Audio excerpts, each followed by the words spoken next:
Okay, hey there again. This is Diane O'Brien, your headhunting housewife here with a little bit of advice for you.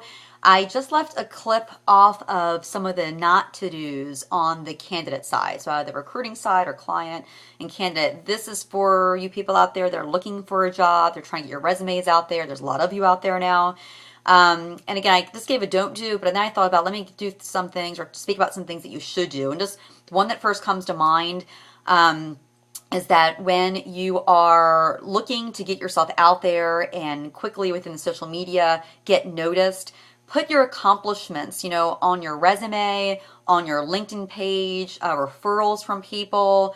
Those are the things that get noticed by recruiters today and hiring managers. So be really smart about using those. And just to start, if you haven't even gotten, let's say, a LinkedIn page, again, this depends upon, I guess, your career, but anything at the executive or corporate level here, you better have a LinkedIn page. And I guess I assume now I've done this so many years that everyone does, but as people are coming to mind, I'm thinking about friends right now that I know don't. So get a LinkedIn, people. This is different than Facebook. Facebook is the social media, and that's come along. I guess I've had a few business clients want to connect with me on Facebook, but I always feel a little bit weird about that because I have all my kids' pictures and personal stuff on there. So I like to keep them separate. Let's keep Facebook for social and let's keep LinkedIn for professional with your professional pictures.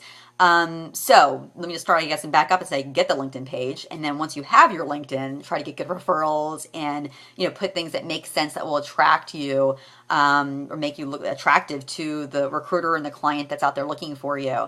Another just to do off the top of my head, and this is more is when the resumes are actually getting printed out or across the computer screen of the recruiter or the human resource person that's looking at, again, hundreds of resumes. And remember, from this side that's, trying to find you out there, they're not like, oh, here's this resume. Let me look at this. I'm going to sit down with a cup of coffee and spend 20 minutes reading the resume. No, I've said before, I barely read resumes. There's just not time. Even when I had a bunch of good, solid, retained clients, I was just quickly through the resume finding the bullet points. So you want to make your resume simple, easy to read. Granted, I know a lot of like PhD friends and toxicologists or scientists might have the white papers they've written is they have pages and pages of all the stuff they've had leading to like a 6-page resume. But in general, if you can keep that to, if you're out of college, a 1-pager, maybe 2 pages is ideal. I know if you have a lot, experience, you're later in your career, 3 pages. Just the simpler, the better. Anything past 3, I wouldn't even read. It would just annoy me, to be honest. And that's probably my own ADD that kicks in. Joking, I don't really have that, but it feels like I do often. I just don't have patience is my real issue. I don't have patience. And I think even if I was a patient person, many people in recruiting or human resource, they don't have the time. So, keep it simple, get on the LinkedIn, make your resume quick and easy to read.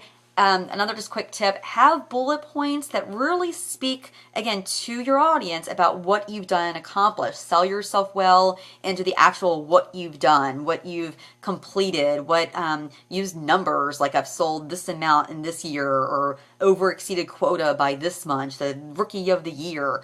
There was one client I had, that's probably 10 years ago now, but literally when he would look for top performers only and like the rookies of the year, the young ones. And so when I would do searches as a recruiter, that's what I would look for. And you have to realize even how, again, people are finding you. Us recruiters, we're online putting in tag words. Nowadays, we can use Google a lot, especially for people at the CEO level and that have press releases on. But even at the sales level or engineers or any tax people or anything in between, we're putting buzzwords in. And so whatever you want to help pop up on, my screen or recruiter screen, use that within your resume. And if that's, let's say you're in sales, which was where my background started, if you were a top performer, write that. The companies that you worked for, if they were well-known companies, I worked for some, luckily, big Fortune 100 companies like GE Capital and then later Smith Kline. And then if you did work with, I had worked with the GE Medical Imaging for a while and partnered with them, and I wanted to have that on my resume.